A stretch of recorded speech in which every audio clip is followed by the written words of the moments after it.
Find the length of perpendicular drawn from the point 4,5 to the line 2x plus 3y equals to 25. Now solution: given equation of line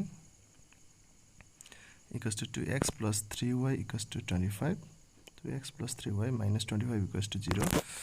So comparing this equation, okay, with ax plus by plus c equals to 0, we get के हुन्छ, a भनेको 2, b भनेको 3 and c भनेको minus 25.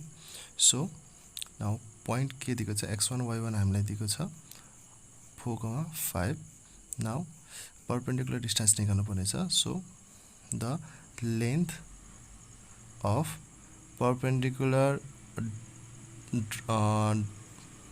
drawn from that point is, formula छ d equals to modulus ax plus by1 plus c by root under a square plus b square छ.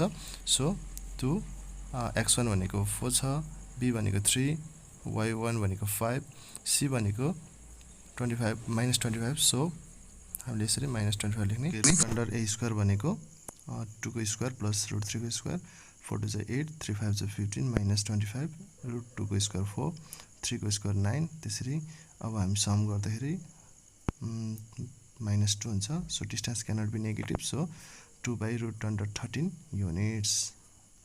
Okay, find the distance between the parallel lines 4x plus 5y equals to 20 छ, अनि अर्को छ 4x plus 5y equals to 40 छ. So let the given be AB and CD with respective equations. अब यो equation AB र CD को हो भनेर हामीले लेट गर्ने. So 4x plus 5y equals to 20, यो इक्वेसन 1 मान्ने. अर्को छ 4x plus 5y equals to 40, यो सेकेन्ड इक्वेसन मान्ने. So from equation 1 put x equals to 0 राख्ने हो भने 4x 0 भइहाल्यो, 5 उता गएर डिभाइड हुन्छ, that is 4 हुन्छ y को भ्यालु. सो p को भ्यालु कति हुने हो, 0,4 है. अब is a point on the line AB. Now perpendicular distance from point P CD मा भएको सँग डिस्टेन्स निकाल्नु पर्दाखेरि p 0,4 चाहिँ कसरी निकाल्ने भन्दाखेरि a भनेको हामीसँग 4 छ, b भनेको 5 छ, c भनेको यता 40 उता गर्दाखेरि -40 हुन्छ. So x1 = 0, y1 = 4. अब फर्मुला छ modulus ax 1 + by1 + c root under a square plus b square. a भनेको हामीसँग कति छ, 4 छ, x1 0, b भनेको हामीसँग 5, y1 भनेको 4, c भनेको -40, a square भनेको 4 को स्क्वायर प्लस 5 को स्क्वायर, 0 भइहाल्यो. 5 × 20 -40, 4 को स्क्वायर 16, यो 25. अब हामीसँग रहन्छ -20/41. अब distance cannot be negative, so अब हामी लेख्न सक्छौँ 20/√41. Hence required perpendicular distance of this parallel lines. यो प्यारल लाइन बिचको परपेन्डिकुलर डिस्टेन्स चाहिँ कति छ भन्दाखेरि d = 20/√41 units. Thank you. Another question. यही क्वेसनलाई चाहिँ हामी मेथड 2 बाट हामी गर्छौँ. अर्को मेथडबाट, अघिको एउटा मेथड भयो, यो अर्को मेथड छ. हामीसँग इक्वेसन दिएको छ 3x + 5y = 11, अनि अर्को छ 3x + 5y + 23 = 0 है. गिभन इक्वेसन अफ प्यारल लाइन्सहरू छ 3x + 5y = 11. अब हामी यसलाई चाहिँ 5y लाई एकपट्टि राखेर बाँकी सबै उता राख्ने. -3/5x + 11/5 हो. यो किन गरेको भन्दाखेरि we compare equation 1 with y = mx + c. अब हामीसँग दुईटा इक्वेसन भएको कारणले एउटा c1 एउटा c2 गर्ने.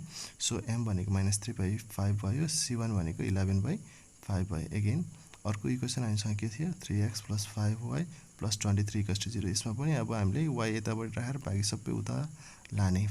y = 3/5x - 23/5.